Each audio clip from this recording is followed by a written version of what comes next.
वो वैकुंठपुरम का गांव था। उसी गांव में रामजी नामक एक सोने का व्यापारी था।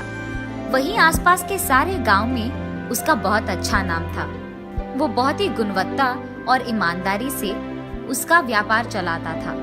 रामजी के दुकान जो भी आते थे वो उसकी बहुत आदर सत्कार करता था।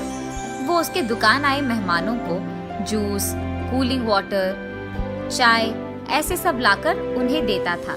रामजी का एक बेटा था और उसका नाम श्यामजी है। श्यामजी भी उसके पिता रामजी के साथ हर रोज दुकान जाता था। लेकिन श्यामजी हर चीज में लालची ज्यादा होता था। उसके पिता का ग्राहकों का ऐसे आदर सत्कार करना उसे बिल्कुल अच्छा नहीं लगता था। एक दिन जेवर खरीदने एक परिवार उनके दुकान आता है। अरे अरे आइए, नमस्कार। नमस्कार जी, बोलिए आज क्या देखना चाहोगे? हमारी बेटी की शादी है, इसीलिए हम गहने देखने आए हैं। अरे वाह, ये तो खुशखबरी है, आइए आइए। ऐसे उन्हें अंदर बिठाकर उन्हें गहने दिखाने लगता है, क्योंकि रामजी बहुत महंगी जेवर दिखा रहा था। रामजी, हम इतनी महंगी गहने नहीं खरीद पाएंगे, हम बहुत गरीब हैं, इसीलिए हमें कम दाम में जेवर दिखाइएगा। अरे हाँ हाँ, क्यों नहीं, जरूर। उनकी बातें सुनकर रामजी अपने बारे में बिना सोचे उनके लिए गहने कम दाम में देता है। वही बगल में बैठा श्यामजी ये सब देख बहुत गुस्सा होता है और मन में ऐसे सोचता है, अरे रे, इनके साथ मैं क्या ही करूं? अगर असली रेट पे ही सोने को ऐसे बेच देंगे तो हमारा क्या लाभ होगा? इनको तो व्यापार करना भी नहीं आता। हाँ। ऐसे ही लगातार रामजी के काम देख श्यामजी को बहुत गुस्सा आता था। ऐसे ही कुछ दिन बाद रामजी का सेहत बिगड़ने लगता है। तब रामजी अपने बेटे को बुलाकर, बेटा श्याम, मेरी उम्र बढ़ रही है और मेरी सेहत बिगड़ रही है।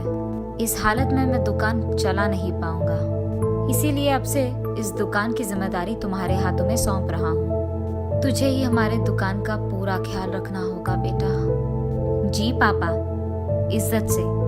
ऐसे वो बहुत विनम्रता से अपने पापा को जवाब देकर वो बहुत खुश होता है कि आखिरकार उसके मालिक होने की जो सपना था वो सच हो गया।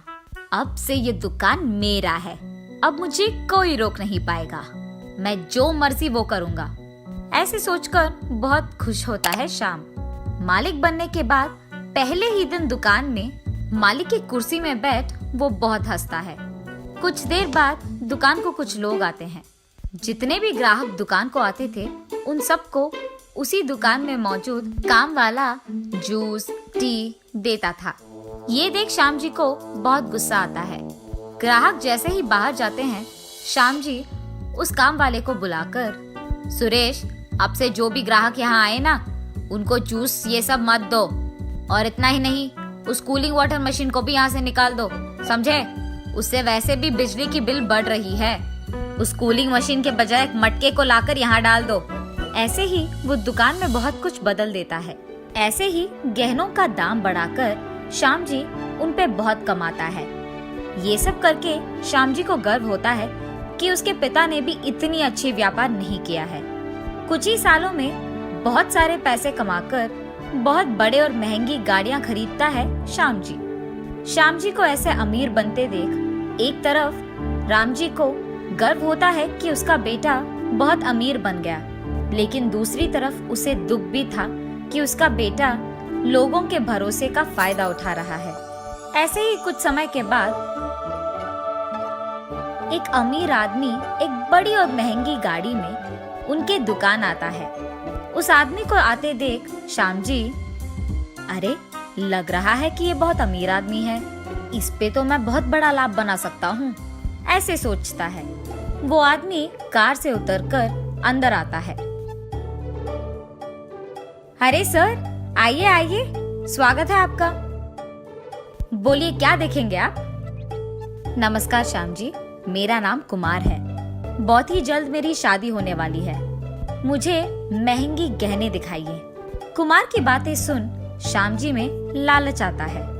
उसके दुकान में मौजूद गहनों का दाम बढ़ाकर कुमार को दिखाता है। अरे वाह, ये तो बहुत सुंदर है, ऐसे ही मुझे कुछ डिजाइन्स में गहने चाहिए, क्या वो कर पाओगे? ऐसे पूछता है कुमार। अरे जरूर साहब, अब इस सब के लिए 10 लाख का खर्च होगा।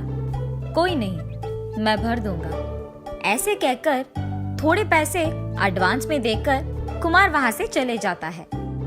उस एक आदमी के पास इतना सारा पैसा देख श्यामजी सोचता है कि उस अमीर आदमी को आसानी से धोखा दिया जा सकता है और इसीलिए उसी की लालच में वो कुमार को धोखा देने के लिए योजना बनाते रहता है। वो ये फैसला करता है कि इससे पहले कि कुमार उससे सारे गहने ले ले, वो उनमें से कुछ गहनों को नकली गहनों से बदल देगा और कुमार के आने से पहले ही, उसके सोच के अनुसार ही, वो उनमें से कुछ गहनों को नकली वालों से बदल देता है। कुमार आकर बाकी पैसे भरकर उन सारे गहनों को लेकर वहां से चले जाता है। कुमार की शादी आ ही जाती है। उस दिन उसके लाए हुए गहने सारे लोग पहनते हैं और क्योंकि कुमार के पिताजी का एक दोस्त सोने का व्यापारी था, कुमार के कई बहनों में से एक बहन के गहनों को देख उस आदमी को समझ आता है कि वो नकली हैं। वो कुमार के बहन के पास जाकर ऐसे पूछता है, बेटी तुम लोग तो बहुत अमीर हो, ऐसे नकली जेवर और गहने पहनने की क्या जरूरत है? ये सुनकर वही मौजूद कुमार चौंक जाता है। क्या नकली जेवर? अरे नहीं अंकल, ये तो मैंने राम जी के दुकान में बनवाए हैं। और वो आदमी कुमार से ये कहता है, नहीं बेटा, मैं भी तो गहनों का व्यापारी हूँ, मुझे नकली और असली में फर्क दिखाई देता है। ये साफ साफ नकली है, तुमको धोखा दिया गया है। लेकिन राम जी तो बहुत अच्छे इंसान हैं, हम जैसे गहनों के व्यापारी के लिए तो वो बहुत प्रेरणा देते हैं। कहीं कोई गलती हुआ होगा, चलो हम उसके दुकान जाकर पूछते हैं। सभी मिलकर राम जी के दुकान जाते हैं। श्याम जी, ये क्या है? आपने मुझे नकली जेवर दिए हैं, ये असली ही नहीं है। अरे ये क्या मजाक सूझ रहा है आपको? मैंने तो आपको असली गहने ही दिए थे, आपने कहीं और बदल कर मेरे पास आकर पूछ रहे हो। अरे मुझे ऐसे करने की क्या जरूरत है श्याम जी? मैं आप पर पुलिस कंप्लेंट दूंगा। क्या आप डरा रहे हो क्या?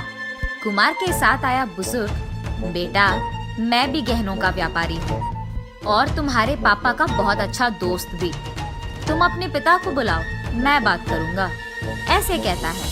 तब श्याम जी उसके दुकान में मौजूद काम वाले को उसके घर बेचकर राम जी को बुलवाता है। राम जी जब ये सब सुनता है तो ऐसे कहता है, अरे आप डरिए मत, मैंने तो इस दुकान में सीसीटीवी कैमरा लगवाया है, उसमें देखेंगे तो गलती किसकी है ये पता चल जाएगा। लेकिन किसी को ये बात नहीं पता था कि राम जी दुकान में सीसीटीवी लगवाया है, यहाँ तक कि श्याम जी को भी नहीं। राम जी उसके फोन में पूरा फुटेज देखते रहता है और दूसरी तरफ श्याम जी डर के मारे कांपने लगता है। उस फुटेज में श्याम जी का असली जेवर को नकली में बदल देना दिख जाता है। ये देख राम जी गुस्से में श्याम जी को बहुत डांटता है। उसके कारण राम जी को सर झुकाना पड़ा। ये कहता है उसके बेटे की गलती के लिए राम जी माफी मांगता है और क्योंकि श्याम जी को उसकी गलती का एहसास होना चाहिए, वो खुद पुलिस को वहाँ बुलाता है। कानून के सामने सभी एक हैं, ऐसे कहता है राम जी। लेकिन वहाँ मौजूद लोग, राम जी ऐसे मत करिए, उसको पुलिस के हवाले मत कीजिए, वो लालची जरूर है मगर उसको पता नहीं था कि आपको सिर झुकाना पड़ेगा, सोचा नहीं होगा बेचारा, आप ऐसे मत करिए, आपको बाद में बहुत दुख होगा।